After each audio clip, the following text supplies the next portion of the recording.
Hoje eu vou falar aqui a respeito da atuação do advogado no tribunal do júri. Por que a atuação do advogado e não da defesa?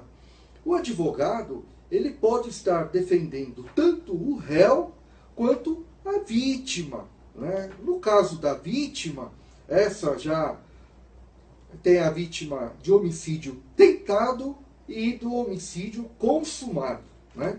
Então, por muitas vezes, a família, até mesmo da vítima já de homicídio consumado, contrata o advogado, qual ele vai funcionar como assistente da acusação.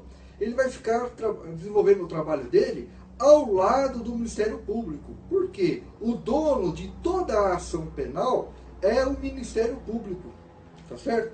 Então, por isso que eu denomino aqui a atuação do advogado no tribunal do júri, né? Porque ele pode estar tanto do lado da defesa quanto do lado da acusação, né? O histórico do tribunal do júri, ele nasceu lá na lei de imprensa, em 18 de junho de 1822. Estamos falando aí da época da Constituição Imperial de 1824, que veio aí, que tinha aí o controle do poder judiciário, tendo a sua competência ampliada para julgar as causas cíveis e criminais. O Código de Processo Criminal, que foi o primeiro antes do Código de Processo Penal, ele veio aí em 29 de novembro de 1832. E ele tinha, naquela época, dois sistemas, que era o sistema inglês e o sistema francês, que falava aí sobre a competência, sobre a matéria de fato, enquanto aquele sobre a matéria de direito, né? O inglês, a matéria de fato, e o francês, a matéria de direito. O decreto-lei número 261 de 1841, ele desvinculou o sistema inglês com o sistema francês, ratificando pela lei aí 2033 de 1891, limitando a competência do júri. Porque até então a competência do júri era uma competência civil e criminal. Isto vindo da lei de imprensa, como acabamos de ver. As constituições de 1891 e a de 1934 mantiveram a soberania deste tribunal com algumas alterações. A Constituição de 1937 se silenciou a respeito do que fez com o decreto número 167 de 5 de janeiro de 1938 já, suprimindo a soberania. Ou seja, o que é a soberania? A soberania é a decisão que os jurados tomam acerca de uma condenação ou absolvição do réu. Não tinha como recorrer da decisão dos jurados, ao menos que os jurados julgassem contra as provas dos autos, tá certo? Então, contra a decisão do tribunal do júri não cabia o quê? Recurso, né? E a Constituição de 1891 e a de 34, elas mantiveram a soberania do tribunal. A Carta de 1946 reestabelece a soberania com as seguintes características. Então, o júri tem o número ímpar dos seus membros, o sigilo da votação, a plenitude da defesa do réu. Vejam bem, no processo penal comum, vigora a amplitude da defesa. No rito do júri, vigora a plenitude. No júri, a ampla defesa, ela é um suprassumo, ela pode mais do que num processo comum. E a soberania aí dos veredictos e a exclusividade quanto à competência para julgar crimes dolosos contra a vida. Ou seja, então, o tribunal do júri ficou limitado com toda essa decisão, o número ímpar de seus membros, sigilo da votação, a plenitude da defesa do réu, a soberania dos veredictos e a exclusividade quanto aos crimes dolosos contra a vida. A Carta de 67, mais a Emenda Constitucional número 1, de 69, e a Constituição, a nossa última, de 88, elas repetiram tudo que disseram aí a Carta de 46. A Constituição de 88, lá no artigo 5º, no inciso 38, ela confirmou a plenitude da defesa, o sigilo das votações, a soberania do veredicto, a competência mínima para julgamento dos crimes dolosos contra a vida. Então, quais são essas competências mínimas dos crimes dolosos contra a vida? No Código de Processo Penal, no artigo 74, ela diz quais são as competências.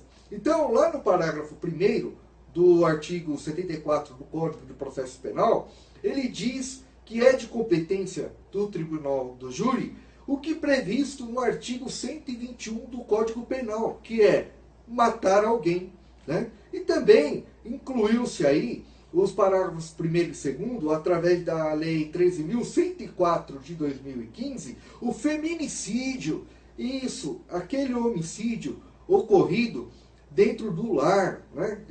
Que a gente ouve muito falar aí a respeito da Lei Maria da Penha, quando o agressor mata alguém do vínculo da sua família, do círculo ali do seu lar. Então foi incluído aí pela Lei 13.104 de 2005, os parágrafos 1º e 2º. Então, o homicídio decorrente de violência doméstica, ele sai da vara de violência doméstica, que é uma vara especializada na violência doméstica, e vai sim para o Tribunal do Júri. O artigo 122 do Código Penal, que é o quê? O induzimento e a instigação ou auxílio ao suicídio. Você induzir alguém ou instigar alguém a cometer o suicídio, você será julgado no Tribunal do Júri. E também tem as formas qualificadoras do artigo 122, se o crime é praticado por motivo egoístico, ou se a vítima é menor ou tem diminuída por qualquer causa a capacidade de resistência. O artigo 123 do Código Penal, que trata do infanticídio. E o aborto, né?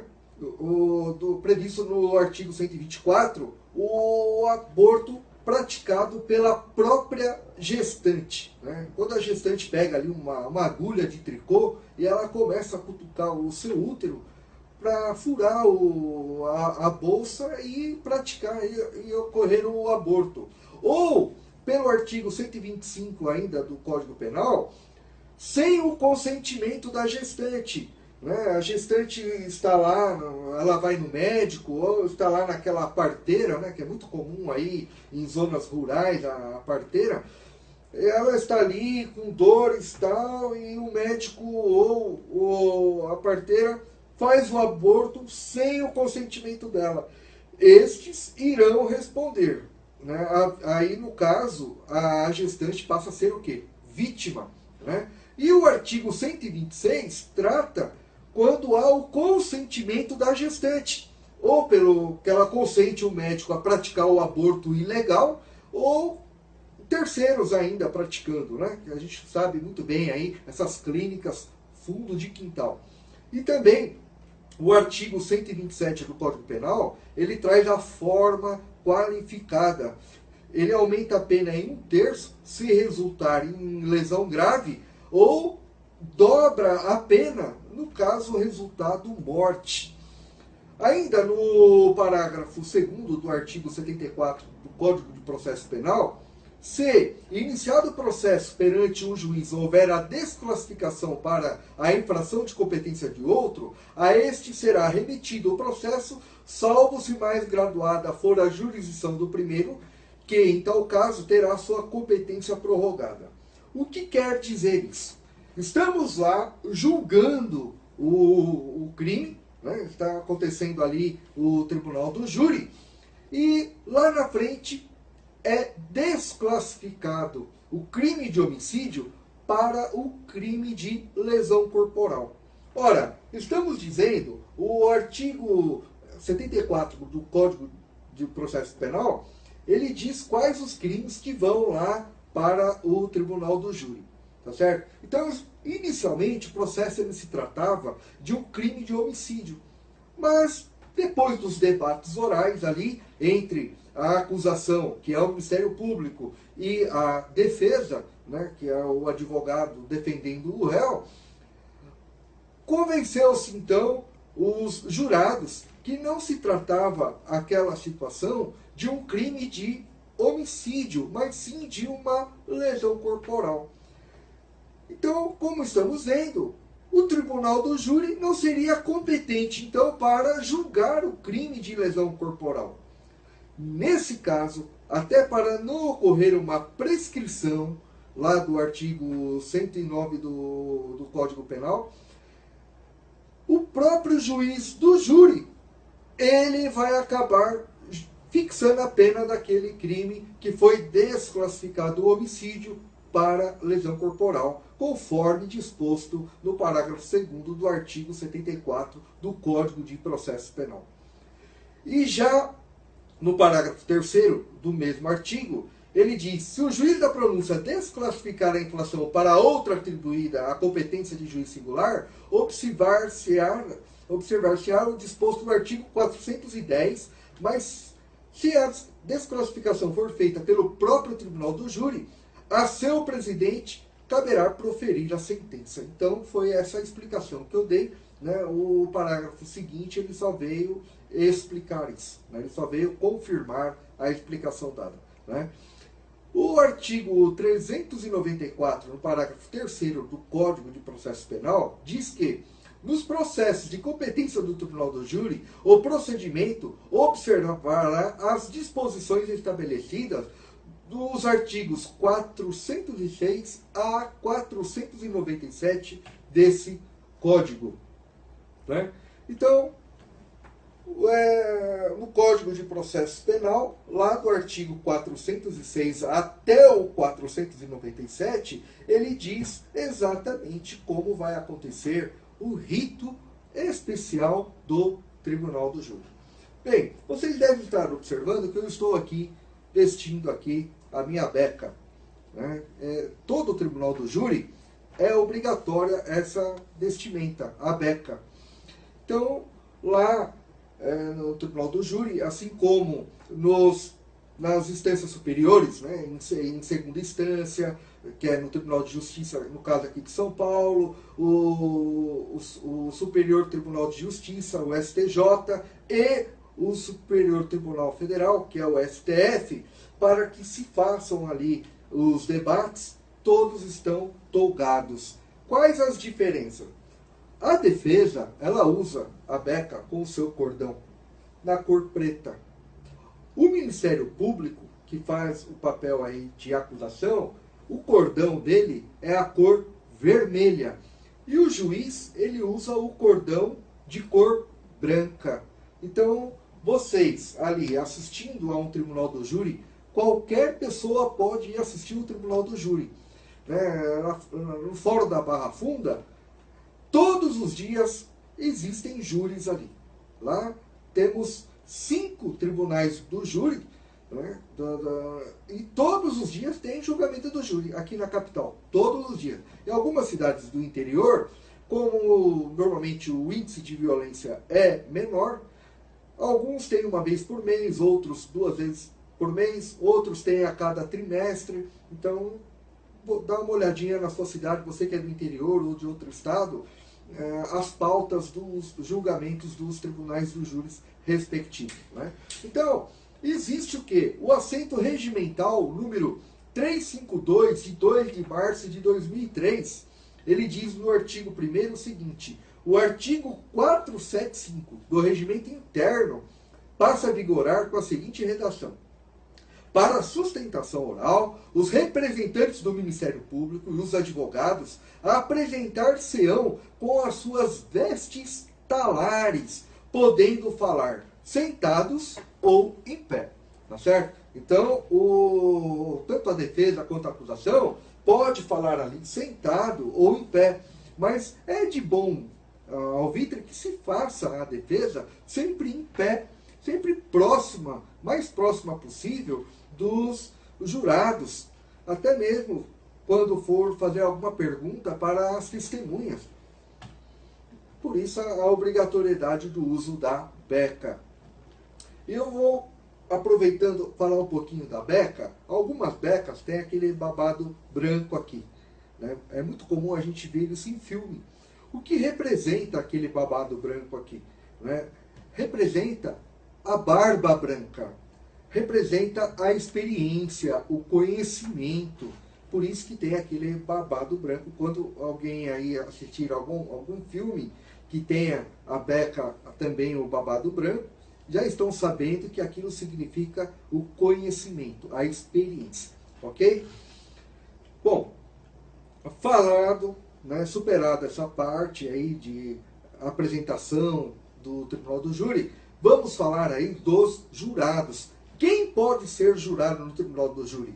Você aí da telinha pode ser um jurado, né? Você pode receber aí um telegrama em casa, um comunicado, um chamamento do Tribunal de Justiça para compor um dos conselhos de sentença, né? Esse dispositivo está previsto nos artigos 425 e 426 do Código de Processo Penal, tá certo? Então, de acordo com o número de habitantes, é feita uma lista anual de jurados. Anualmente se trocam essas listas. Por quê? Para não acontecer a profissionalização do jurado, que parte pelo princípio que o jurado é uma pessoa leiga do povo. O jurado não necessariamente ele precisa conhecer o Código Penal, o Código de Processo Penal, jurisprudências, entendimento dos tribunais. É uma pessoa que vai ouvir primeiramente a história da acusação, depois a história da defesa, apresentando-se ali os autos dos processos para ela, e ela vai formar a convicção dela, se ela vai absolver ou condenar aquele réu. E você também pode ir até o Tribunal do Júri da sua comarca e se alistar, se candidatar como voluntário.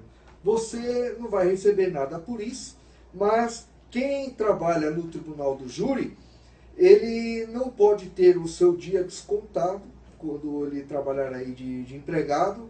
Ele está a serviço, né, da justiça, então ele não tem esse dia descontado. Tá bem? Agora, a testemunha, ela também, quando ela é chamada no Tribunal do Júri, ela não pode ter o seu dia descontado, né?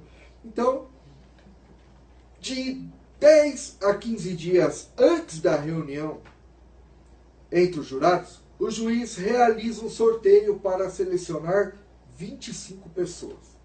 Tá? Então, desses 25, aí eles são sorteados para comparecer numa sessão plenária, para começar a fazer um julgamento. Tá? Então, no dia do julgamento, deverão comparecer aí 25 jurados sorteados, né, assim como as testemunhas convocadas, tanto pela defesa quanto a acusação, e o réu. Lembrando que da última alteração realizada em 2008, através da Lei 11.689, é a última alteração que nós temos aí no rito do Tribunal do Júri, o réu não é mais obrigado a se fazer presente no julgamento dele. Pode acontecer ali os debates sem o réu presente, né? A acusação falando da vida do réu, a defesa também defendendo o réu, sem a presença física do réu ali. Tá? Então, antes de acontecer aí a formação do conselho de sentença, as testemunhas são recolhidas em um local onde não consigam ouvir os depoimentos das demais, e se ao menos 15 jurados comparecerem naquele julgamento, serão instalados os trabalhos. Se não tiver pelo menos dos 25 jurados sorteados, 15 presentes no dia do julgamento, o julgamento ele vai ser adiado. Tá bem? Bom, presentes então pelo menos 15 jurados. Os nomes deles são colocados dentro de uma urna. Essa urna aí ela é rodada, tá? É sorteado ali o nome do jurado e cabe à defesa dizer se ela aceita ou não aquele jurado sorteado. Depois que a defesa se manifestar, se ela aceitar aquele jurado, cabe ao Ministério Público dizer se vai aceitar ou recusar aquele jurado. A defesa aceitando, o Ministério Público aceitando, o jurado então passa a ter assento no seu conselho de sentença. E assim são sorteados até completar 7 jurados lá no conselho de sentença. Mas vamos supor que o próximo jurado sorteado, a defesa não aceitou. Esse jurado já está liberado, ele vai embora. Ou se ele quiser ficar lá assistindo o julgamento, ele pode ficar ali assistindo o julgamento. Agora, se a defesa recusou, a acusação não pode mais, mas eu quero esse jurado. Não. Uma vez que perguntado primeiro a defesa e ela recusou, acabou, não se abre a palavra à acusação. Mas a defesa aceitou o segundo jurado. Perguntado então a acusação recusou aquele jurado. Esse jurado vai embora ou ele vai ficar ali assistindo o plenário, a sessão plenária do júri. Tá certo?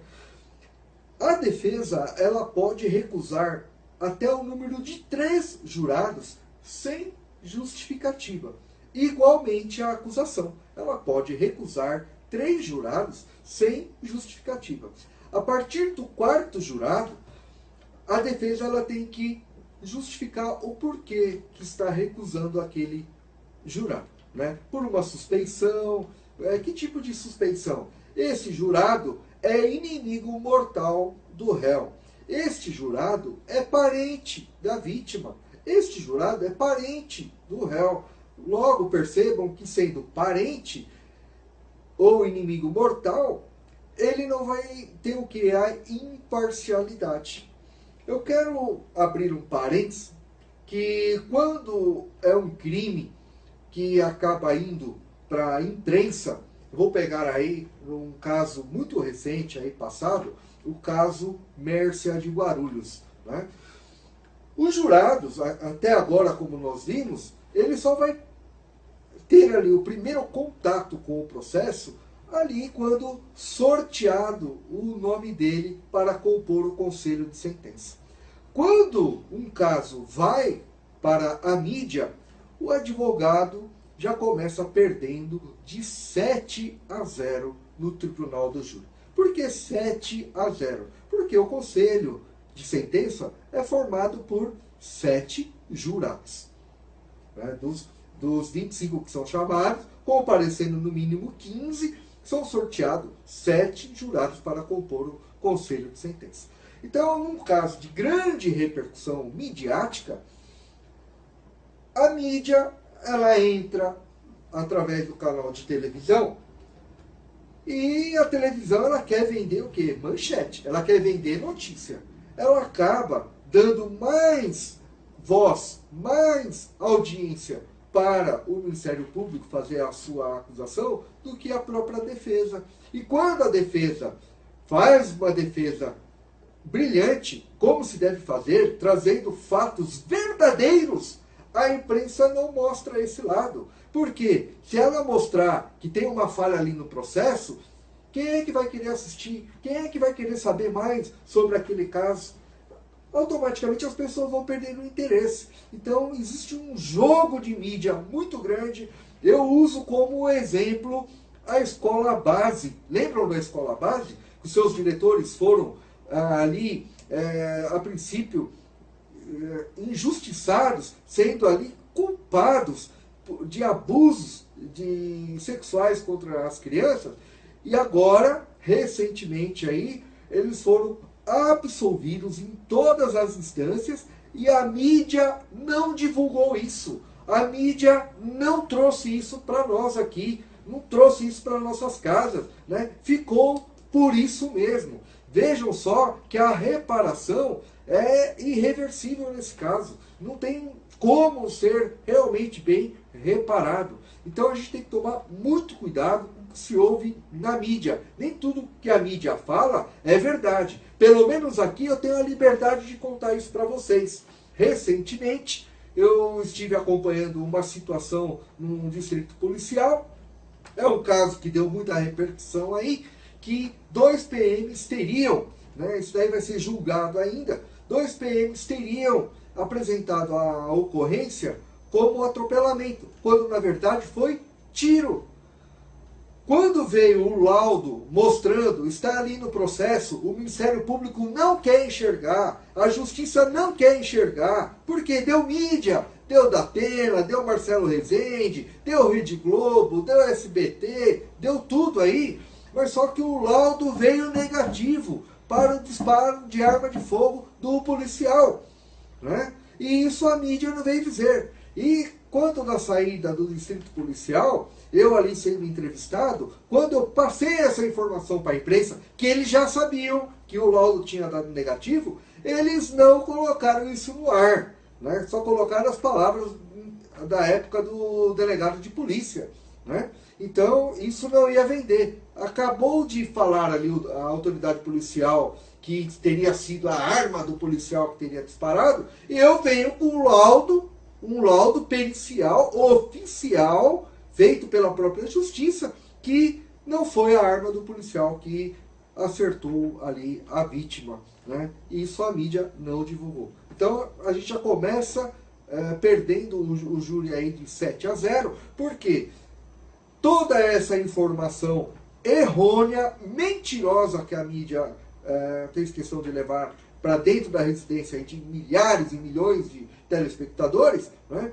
Ela não quer mostrar aquilo, ela não quer mostrar a realidade das coisas, né? Aí, quando a gente chega lá para o jurado e mostra isso para o jurado leva até um susto, né? Mas isso eu não sabia, lógico que eu não sabia, a imprensa não quis mostrar, né? Então, formado aí o conselho de sentença, o juiz que preside a sessão, ele diz o seguinte: em nome da lei, concito-vos a examinar esta causa com imparcialidade e a proferir a vossa decisão, de acordo com a vossa consciência. Olha só, o jurado ele vai julgar de acordo com a consciência dele, e não de acordo com o Código Penal, não de acordo com o Código de Processo Penal, não de acordo com os entendimentos dos tribunais, de acordo com a consciência dele.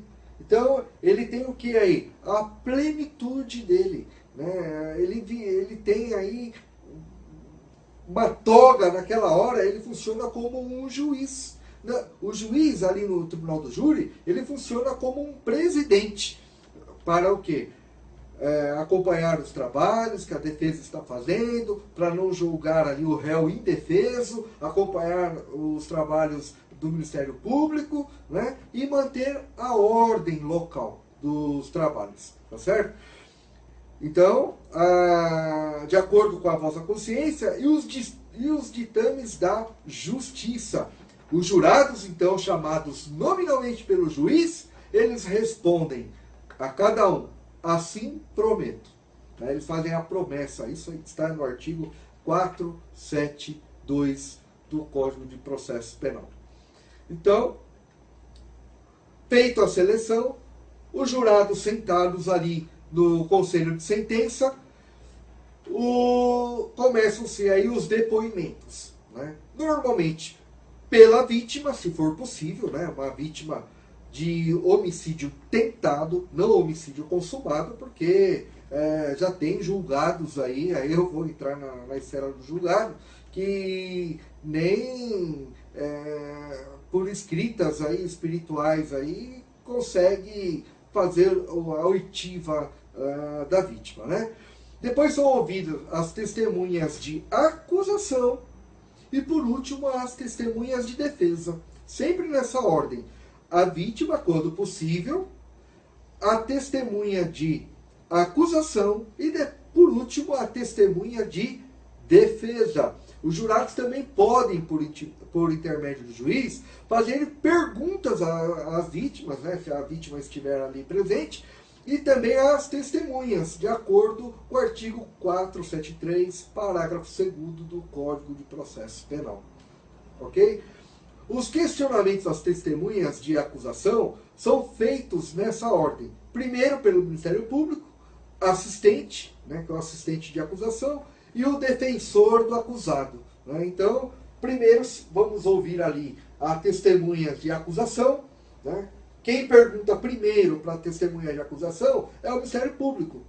Depois, o assistente da acusação, que está ali contratado pela família, trabalhando em conjunto com o Ministério Público, ele pode trazer ali perguntas das testemunhas de acusação. E, por último, a defesa pode fazer perguntas também para as testemunhas de acusação. Quando chegar a hora de fazer as perguntas das defesas do réu, né, primeiro pergunta quem? O defensor. Depois o Ministério Público e depois o assistente da acusação, se houver. Nem sempre existe ali a figura do assistente de acusação. Mas se houver, né, primeiro com as testemunhas de defesa é o defensor, depois o Ministério Público e depois a assistência de acusação. Tá? E vocês vão se lembrar aqui do artigo 473, parágrafo 3º, que as partes, quem são as partes aí? O Ministério Público e a defesa. Elas podem querer o quê? A acariação das testemunhas.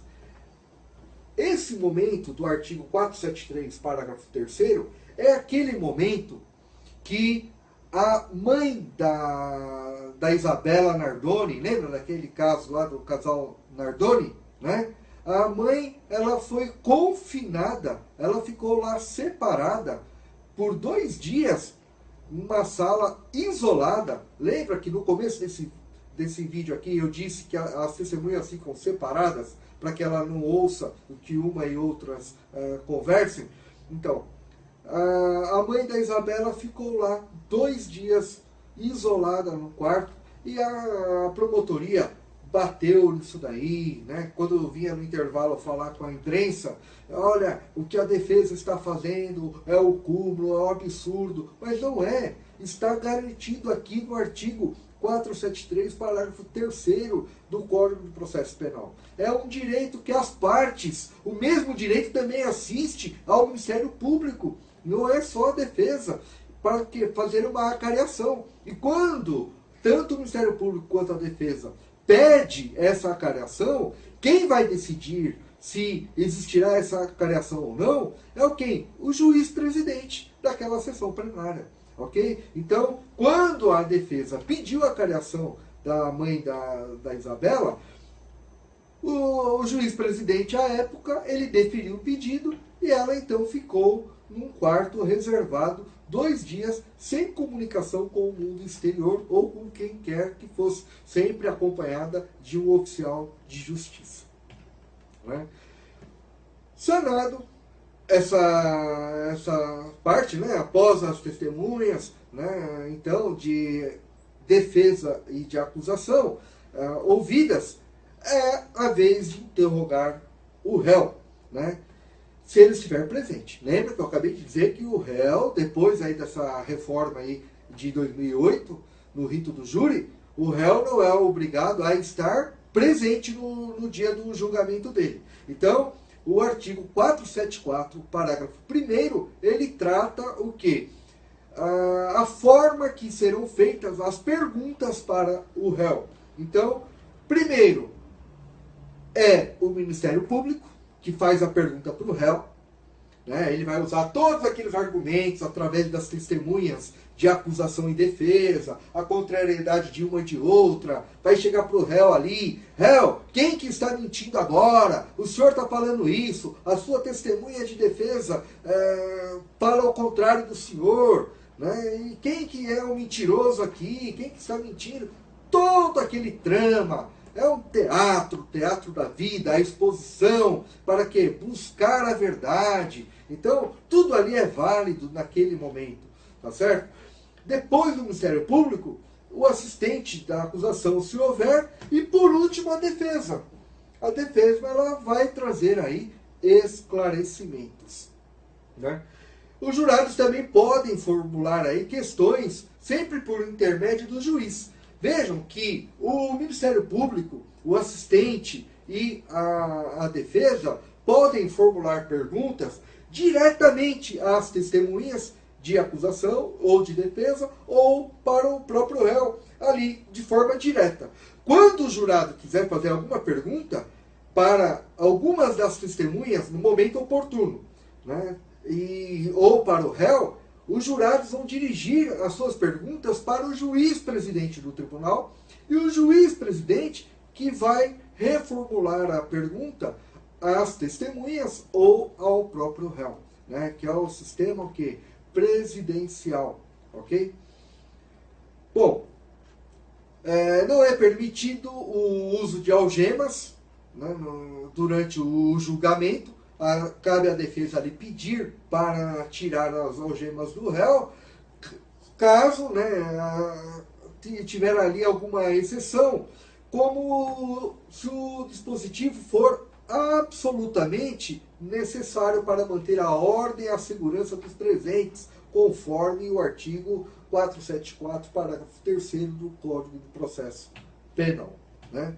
Então, aqui, encerrado todas essas fases de oitivas de testemunhas, o depoimento do réu, é a vez do Ministério Público, então, e do assistente fazerem a acusação.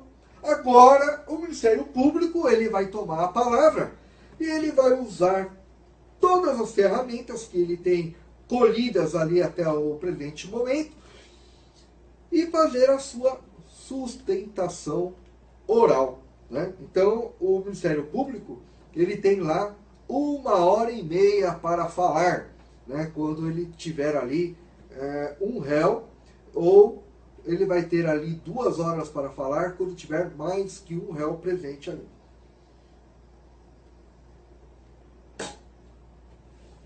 Isso está previsto no artigo 476 do Código de Processo Penal, no parágrafo 1º, né? E, havendo assistente, o Ministério Público vai combinar com o assistente o tempo de cada um, tá certo? Depois é hora, né, da defesa fazer a sua sustentação oral em igual tempo. Isso está no artigo 476, parágrafo 3º do Código de Processo Penal, tá? O tempo dos debates, como eu disse aí, está previsto no artigo 477 do Código de Processo Penal, né? Agora, no momento da fala da defesa ou da sua assistência, ou quando da fala, né, do Ministério Público, né, existe a parte. O que é a parte? Né? A parte, tudo junto. Uma única só palavra prevista no artigo 497, inciso 12 do Código de Processo Penal. Quando o Ministério Público está falando, né, ele está citando alguma coisa ali dos autos do processo, ou quando a testemunha falou alguma coisa, e a defesa verificar que aquela fala está equivocada, ele pode pedir para o dono da palavra naquele momento, que é o Ministério Público, uma parte. Ele pode conceder ou não essa a parte. Se ele negar a parte, então a parte interessada, no caso a defesa que está pedindo para a acusação, ele pode pedir para o juiz e justificar o porquê. O juiz pode conceder essa parte por até 3 minutos e esses 3 minutos eles são acrescidos ao final do momento daquela fala que se tem a palavra no momento. Então, essa a parte serve para esclarecer. Olha, doutor, o senhor está equivocado, a testemunha não falou dessa forma, a testemunha falou desse jeito, ela acabou de falar, né? O senhor está enganando aí os jurados, pode usar dessa palavra, desse termo, enganando, o senhor está enrolando, o senhor está lubridiando, né? Lembra que eu disse no começo que no tribunal do júri não vigora a ampla defesa, mas a amplitude, o suprassumo. Então, nós, no nosso estatuto, como advogado, nós, no exercício da nossa profissão, nós não cometemos o crime, né, previsto aí de injúria, difamação e nem desacato. Então, no exercício da nossa profissão, ali nos debates, né, numa sala de audiência, no tribunal do júri, nós temos vozes ali, as nossas vozes podem ecoar em todo o tribunal, porque nós não temos esse cerceamento.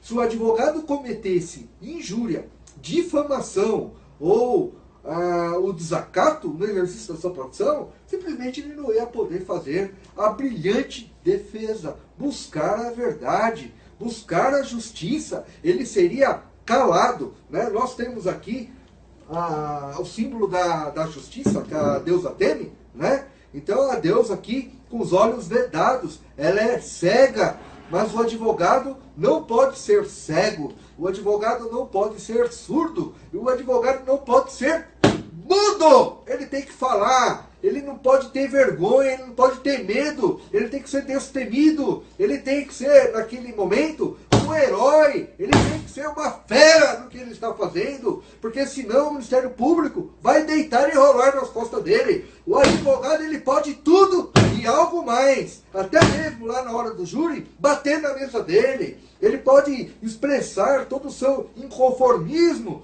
sempre o quê? Mostrando provas dos autos. Ele tem que ser um verdadeiro combatente, ele tem que ser um guerreiro. O advogado no tribunal do júri, ele tem que ser destemido. Ele não pode ser um medroso, ele não pode chegar ali de modo tímido no tribunal do júri, acanhado, né? Ai, meu Deus, e agora, como é que eu vou fazer aqui? Perdeu o júri! O réu vai ser julgado indefeso, tá certo? Então, o tribunal do júri, ele é o lugar mais bonito, um lugar mais apaixonante para se praticar a verdadeira advocacia, né? É ali que o advogado mostra todos os seus talentos, ali que ele se mostra o verdadeiro guerreiro, o homem de coragem, uma mulher de coragem. Ali a gente se transforma, ali a gente se realiza, né? Sempre o quê? Trazendo a defesa. Ora, mas quem mata tem defesa? Todo mundo tem direito à defesa, né? Se a pessoa matou, se a pessoa cometeu aquele crime, ela tem o direito de responder dentro dos limites da lei e não pelo excesso da lei, né? Me perguntam muitas vezes como que é advogar para criminosos, para assassinos frios, como que funciona isso? Isso funciona igualmente o médico numa sala de cirurgia. Quando chega ali um paciente baleado no hospital, não compete ao médico julgar se é um paciente vítima de bala perdida, se era uma vítima de um ladrão que tentou fazer ali um roubo no caixa eletrônico, né, e por algum motivo o ladrão se assustou e atirou, né, aí tem uma vítima ali do ladrão, ou se é um ladrão que levou um tiro da polícia, não compete ao médico, ele tem um juramento feito. Qual é o juramento dele? Zelar pela vida, fazer o que ele pode de melhor ali naquele paciente. Depois que aquele paciente sair daquela maca, ele vai lá para o tribunal do júri responder pelos excessos que ele cometeu. Não compete ao médico, então, fazer esse pré-julgamento, tá certo? Também não compete às outras pessoas de fora do processo ficar falando, como eu vejo muitos advogados aí falando de processos, sem conhecer uma só folha dos autos. O advogado que fala alguma coisa de algum processo sem conhecer uma única folha dos autos, ele vai errar, ele vai mentir, ele vai se equivocar, ele vai falar coisas que não são conexas, porque ele é uma pessoa ignorante. Nossa, mas o senhor agora está ofendendo os advogados? Não, gente. O dicionário Aurélio é claro, ignorante é aquela pessoa não conhecedora dos fatos. Simples, sem ofender ninguém. Que isso? Longe disso, não estou aqui para isso. Né? Quero trazer esclarecimentos, não quero trazer inimizades, não quero arranjar briga com ninguém. Tá? Mas é uma palavra que dói os tímpanos, não é verdade? Quando alguém fala que nós somos ignorantes, né? Eu sou sim ignorante em muitos assuntos. Né? Se eu fosse um polivalente, né? Eu seria advogado, perito, médico, dentista, eu seria tudo ao mesmo tempo. Né? Eu ia exercer minha profissão sem precisar desses auxiliares da justiça, mas não sou polivalente. Né? Sou sim ignorante. Né? Eu sou uma pessoa não conhecedora em determinados assuntos, em determinadas áreas. Para isso nós precisamos um dos outros, não é verdade? Bom, feitas essas considerações, vocês pegaram um pouquinho aí do que é sentir emoção, o prazer, o êxtase do Tribunal do Júri, qual eu tenho aqui dentro da minha pessoa. Dá para perceber que é a área que eu mais gosto, é a área que eu sou mais apaixonado, né? Não tem como esconder isso, não é verdade? Bom, as proibições, então, lá na sessão plenária do Tribunal do Júri, prevista no artigo 478 do Código de Processo Penal. Né? A decisão de pronúncia e o uso de algemas, como eu acabei de dizer. Então, o Tribunal do Júri, ele tem dois ritos. O primeiro rito é o rito ordinário, é o rito de conhecimento. Né? É o rito que vai dizer se aquele réu vai ser pronunciado. O que é pronunciado? É o réu que vai ser julgado pelo Tribunal do Povo, pelo Conselho de Sentença, por 7 jurados. O Conselho de Sentença é formado por 7 jurados. Né? Então, na primeira, o jurado, o réu, ele é pronunciado, ele vai sim para o rito do júri, ou ele é impronunciado, quando o juiz tem certeza que não foi aquele réu que cometeu aquele homicídio, por exemplo. Tá? Então ele vai receber uma sentença de impronúncia. Aquele processo vai morrer ali na primeira instância.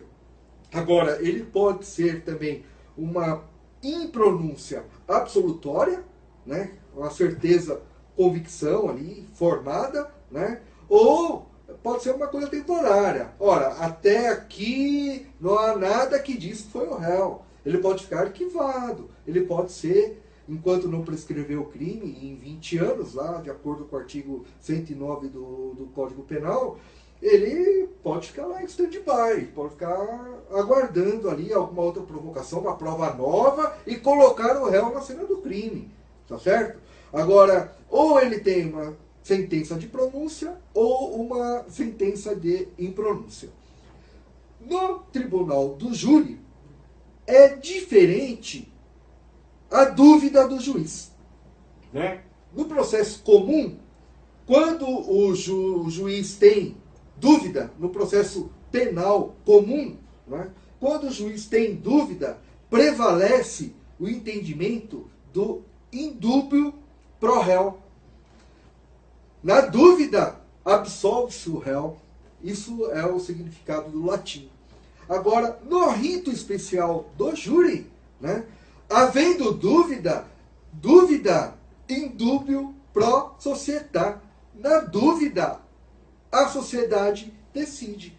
Quem é a sociedade? Os jurados, o nosso Conselho de Sentença. Quais foram escolhidos dentre aquela lista anual, né, reservada para aquele tribunal. Então, na dúvida, na primeira fase do júri, olha, tá estranha a história aqui, né? Há certos indícios, não me convenceu que não foi esse réu, né? Eu tenho dúvida que realmente não tenha sido esse réu. O juiz vai mandar para o júri. Na dúvida, indúbio pro società. Na dúvida, a sociedade resolve. Né? Então, isso aí está previsto aqui também no artigo 478. Né? No inciso 2, o silêncio do acusado. Né? No artigo 5º, inciso 63 da Constituição Federal, né? não posso aqui usar, né, o Ministério Público também não pode falar que na primeira fase, e também ali no tribunal do júri, o acusado ele tem o direito de permanecer calado, tanto na primeira fase, na fase de conhecimento, ou quanto já no rito do júri ali, perante o conselho de sentença, o réu ele tem o direito de permanecer em silêncio, né? O inciso 63 do artigo 5º da Constituição Federal, né?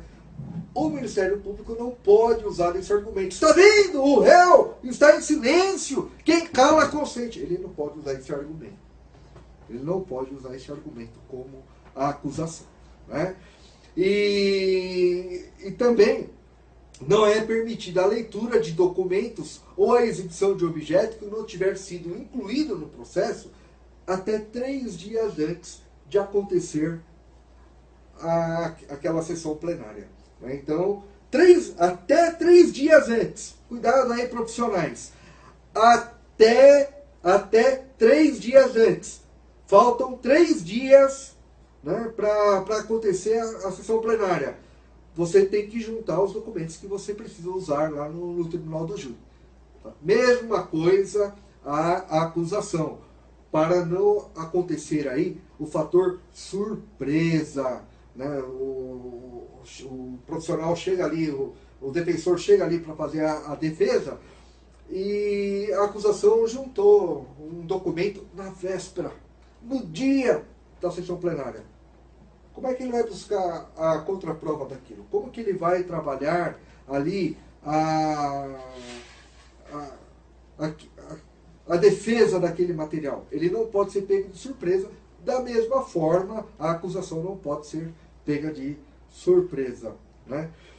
Bom, ouvidas então as testemunhas, ouvido o réu, feito ali os debates da acusação e da defesa, é hora de irmos para a sala secreta, é a sala de votação, né? Então, entrando ali na sala de votação, o juiz ele vai ler os quesitos formulados tanto pela acusação quanto pela defesa, né, o que quer que os jurados respondam sim ou não, mas tem o item 3 do quesito que é obrigatório, é que se os jurados absolvem o réu. Isso aí já é quesito já fundamentado em lei, se o jurado absolve o réu. Então, se o jurado absolveu o réu, acabou. Absolveu, acabou, não tem condenação, não tem sentença condenatória nesse caso aí, né? E nessa sala secreta, se não tiver essa sala lá dentro do tribunal do júri, todos que estão ali presentes, assistindo aquela sessão plenária, são convidados a se retirar da sala, porque a votação será feita ali no plenário mesmo. Então só ficam ali o juiz, o conselho de sentença, a assistência da acusação e também o defensor, né? Então são passados ali 2 células pelo oficial de justiça para os 7 jurados, 2 células. Cada célula, uma célula tem um sim e a outra célula tem um não, né? Então o jurado vai responder um sim ou não para aquele quesito. E a primeira célula, a primeira sacolinha que vai passar, é a sacolinha que vai recolher os votos válidos para aquele quesito, né? E a segunda sacolinha vai recolher o resto das células, né? Se sobrou sim ou não, na mão de cada um. Aí começa a ser feita a contagem a célula da primeira sacolinha, tem que ter no máximo 7, e a segunda célula tem que ter 7. Porque se faltar uma, ou se tiver a mais, está nulo. Aquele julgamento é nulo. Não pode faltar e não pode sobrar, né? No começo passou 2 células para cada um dos jurados, então tem 14 células no total, sendo 7 contendo sim e 7 contendo não, né? Então passou a primeira sacolinha, recolheu os votos que serão julgados, a segunda sacola recolhe os votos que estão sobrando, e Feita a contagem, olha, a primeira sacola tem 7 votos, a segunda sacola tem 7 votos, perfeito. Vamos contar aqui. 1 sim, 2 sim, 3 sim, 4 sim, parou de contar. Parou de contar. Lembra que nós aí falamos sobre o sigilo das votações? Essa foi uma alteração feita em 2008. Antigamente, se contavam todos os votos. Por exemplo, os jurados condenam o réu. 1 sim, 2 sim, 3 sim, 4 sim, 5 sim, 6 sim, 7 sim, 7-0. Cadê o sigilo da votação? Não tem sigilo. Não tem sigilo. Automaticamente você sabe que foi 7-0, 7 jurados votaram ali pela condenação, então você sabe que todos os jurados votaram pela condenação. Então, para preservar o sigilo, chegou até o número 4 para a contagem. Né? O que interessa, 4, né, já é mais do que a metade, tá certo? É a metade mais 1, né, nesse caso aí, né, seria 3,5, né, não tem como votar 3,5, então tem que ter 4. Né? E aí para-se a contagem dos votos. Então, os jurados condenam o réu, tem 4 votos dizendo que sim, parou. Para que vai contar os outros 3? Os outros 3 não vai adiantar agora essa contagem. Né? Então, você não sabe de quais dos 7 réus, dos 7 jurados, que condenaram aquele réu. Tá certo? Fica aí, então, preservada o sigilo, fica preservado o sigilo da votação. Né? Então, os quesitos, eles estão ali no artigo 483 do Código de Processo Penal, dizendo a seguinte ordem, né? O primeiro quesito a ser votado, a materialidade do fato. Né? Qual é a materialidade do fato? É o cadáver. Né? Se não for o cadáver, a gente vai ter ali os laudos dizendo quais foram as lesões daquela tentativa de homicídio. Né?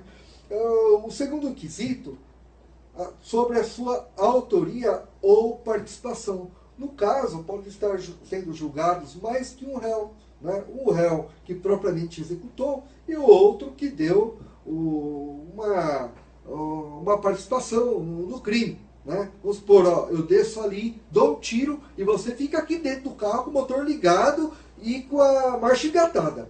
A hora que você escutar o tiro, eu já vou correr para o carro e você já se manda. Então a pessoa ela tem um grau de participação. Então ela vai ser julgada ali, nesse momento vai ser separado quem foi o executor e qual foi o grau de participação do outro acusado. Né? O item 3, se o acusado deve ser absolvido. Né? E o 4, se existe causa de diminuição de pena alegada pela defesa. Ou 5, se existe circunstância qualificadora ou causa de aumento de penas reconhecidas na pronúncia, ou em decisões posteriores que julgaram admissível a acusação. Então, são esses os quesitos formulados no artigo 483 do Código de Processo Penal. Pronto. Após toda essa votação, o juiz ele vai aplicar a dosimetria da pena. Então, os jurados, eles que vão acusar ali, confirmar a acusação, condenar ou absolver o réu. Se ele condenar, cabe ao juiz presidente fazer a dosimetria da pena, né, no artigo 492. E em caso de condenação, o juiz que preside a sessão é responsável por fixar a pena base, considerando os agravantes ou atenuantes. No caso de absolvição, ele mandará colocar o réu em liberdade, revogará as medidas restritivas decretadas e determinará a medida de segurança, se for o caso. Né? E o artigo 493, após formular a sentença, o juiz faz a leitura em plenário do fórum em frente ao réu para todos os presentes. Né? Então, durante esse período nosso aqui, desse nosso bate-papo aqui, hoje fazendo esse vídeo aula, estou apresentando para vocês como funciona o Tribunal do Povo, como funciona o Tribunal do Júri, né? Então tem algumas observações importantes a fazer através aí do artigo 448 do Código de Processo Penal, que são impedidos de servir no mesmo conselho de sentença o marido e mulher, o ascendente e o descendente, o sogro e genro ou nora, irmãos e cunhados durante o cunhadio, tio sobrinho, padrasto, madrasta ou enteado. No parágrafo 1º diz: o mesmo impedimento ocorrerá em relação às pessoas que mantenham a união estável reconhecida como entidade familiar. E o parágrafo 2º, ao aplicar-se aos jurados o disposto sobre os impedimentos, a suspeição e as incompatibilidades dos juízes togados, né? Então, o jurado ali, como eu disse no começo, eu posso dizer que ele é inimigo mortal do réu, né? Ele é parente da vítima. Então, a suspeição dele é a mesma que eu faço contra um juiz de direito num processo comum, né? Que tem um juiz julgando a causa ali. A causa é do cunhado dele, a causa é do vizinho amigo dele, ou ele tem inimizade com esse vizinho, né, por causa do barulho, que ele não gosta do vizinho por causa do barulho. Como é que um juiz desse vai poder julgar a causa ali, né? Os jurados também, da mesma forma, ok? Então, eu quero dizer aí para vocês, né, o artigo 469, o parágrafo 1º, ele traz aí a cisão do júri. A lei anterior, de 2008, ela dizia que o júri ocorreria a cisão, a separação do júri, quando tem mais que um réu ali a ser julgado, né? Hoje, essa lei de 2008, ela criou um pouco mais de dificuldade. Antes, bastava haver divergência entre a escolha dos jurados, né? Um advogado aceitava e o outro não aceitava aquele jurado para servir ali naquele conceito de sentença contra um dos seus clientes, já ocorria a separação do júri, né? Hoje essa cisão ela já é um pouco mais complexa. Ela pode ocorrer naturalmente se um dos réus ali não estiverem presentes, né? Então automaticamente só vai ocorrer o júri em favor daquele réu presente ali, né? É uma forma de exemplificar. O artigo 473, parágrafo 3º, que são as acariações, que eu usei aí no caso da mãe lá, da Isabela Nardoni, né? E também a folha 480, né? O artigo 480 do Código de Processo Penal, ele diz que as partes, o Ministério Público ou a defesa, deve fazer indicação das folhas que ele está fazendo a leitura dos autos ali, né? Então, no momento que o Ministério Público está lá fazendo a parte oral dele ali, a defesa pode pedir uma parte. Doutor, uma parte.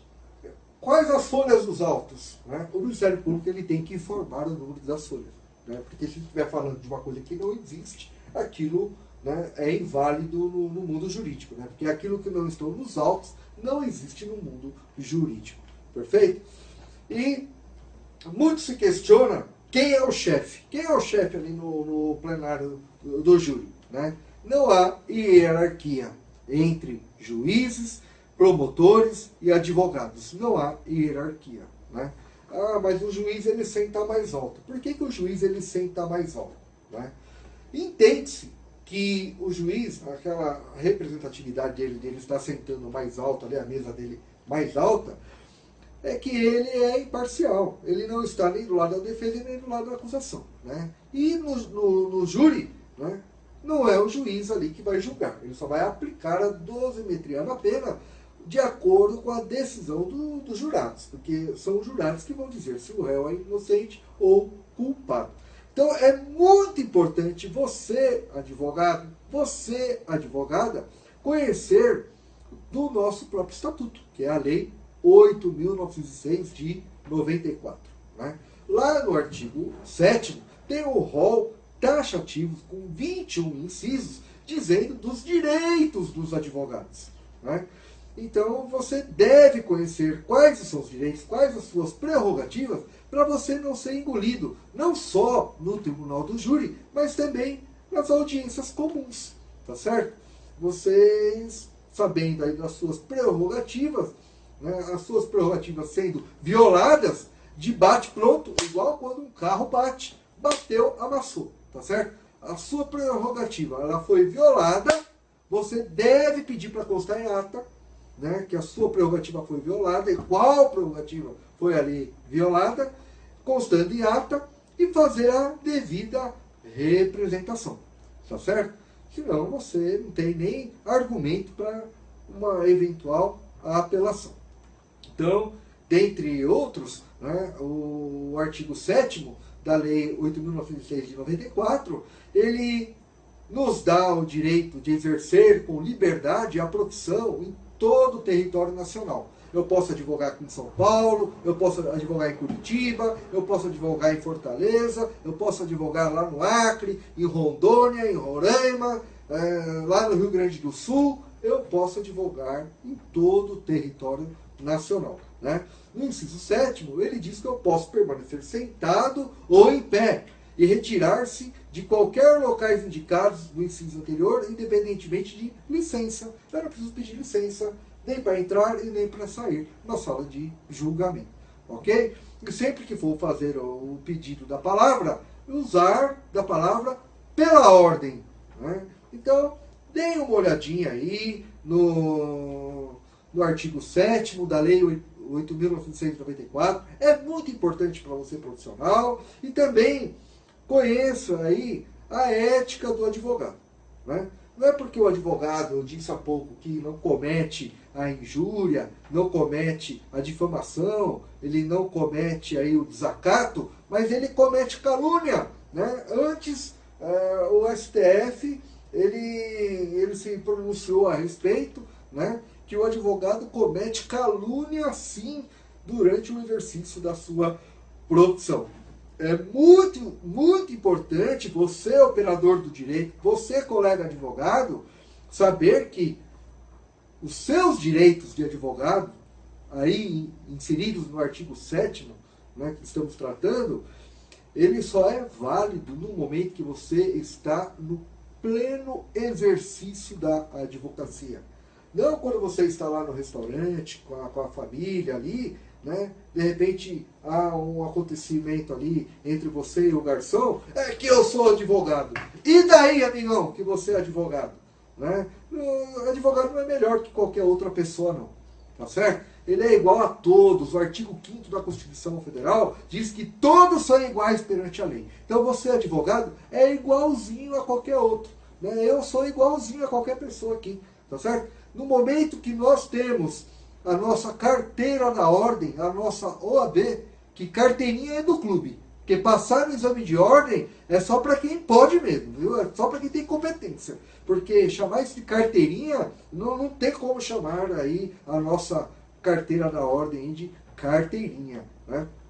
Então, fica aí. Espero que vocês tenham gostado aí dessa apresentação, da atuação do advogado no Tribunal do Júri, como é que funciona isso, né? Quero agradecer aqui carinhosamente aqui a Magda Rosângela. Seria despreparado sobre a causa advogado que não estuda a causa. É isso mesmo. Todo advogado, ele tem que estudar a causa, senão ele vai despreparado, ele vai se aventurar, né? Há pouco aí no Facebook eu vi um colega dizendo que ele estava em pleno domingo de Páscoa estudando para uma defesa que ele vai fazer amanhã. Boa sorte aí, doutor José Maria, né? Meu colega aí do Tribunal do Júri aí. Amanhã ele tem um júri que será feito aí, e ele está estudando nesse domingo de Páscoa, e esse domingo de Páscoa eu tirei aqui para trazer essas informações a vocês aí, né? O João Raimundo, né? Boa noite aí, obrigado, viu, João Raimundo, sempre aqui nos acompanhando, né? Edna Regina Lacerda, né? Obrigado aí pela sua participação. A Vera Lúcia Gaiotti, é difícil então ser jurado. é pouca chance da gente ser escolhida. Não, a chance existe, né? A chance existe. Agora, vamos supor que no conselho de sentença, que já foi sorteado e trabalhou naquela semana, na semana seguinte ele não pode ser chamado para participar no mesmo processo que, porventura, foi adiado. Né? Então, é dissolvido aí o conselho de sentença, e pode ser que aquele que não foi sorteado no conselho anterior, ele pode vir a ser sorteado no conselho seguinte, porque ele não faz mais parte. Né? Olha, obrigado aí, Rafael Jacoboski, obrigado aí por estar curtindo aí, né? O Fernando, meu amigo aí, ó, bora lá, doutor. Outro também combatente, outro criminalista, meu amigo, doutor Fernando Pitner aí, né? Muito obrigado aí pela sua participação. Mônica Oliveira, ó, já fui jurada muitos anos e já vi cada coisa, imagino, hein? Mas é bonito o Tribunal do Júri, hein, Mônica? Fala a verdade aí, muito bacana, né? Olha aqui a minha esposa participando aqui, dando boa noite, deixando ali a minha esposa, né, para vir aqui fazer esse bate-papo gostoso com vocês, interagir aqui com vocês, né, que vocês também são pessoas, meus amigos, são importantes para mim. Né? Assim eu tenho esse carinho tremendo com vocês aí, né? Elaine Guilhem, boa noite também, a Rosa Ribeiro, né? Olha, bastante gente aqui, né? O pessoal aí assistindo aqui, muito obrigado pelo carinho, né? Estou voltando aqui para minha fanpage aqui. Pessoal, se vocês gostaram, eu peço, por favor, compartilhe esse link, né? Compartilhe esse link vai ficar aí na sua linha do tempo. Outras pessoas que tiverem curiosidade vão aprender um pouquinho como funciona o Tribunal do Júri, né? Porque, sem querer, essas pessoas podem amanhã ser testemunha de um crime. Né? Pode acontecer um crime, a gente não está preparado nunca, a gente não sabe o que será daqui 2 minutos das nossas vidas. Né?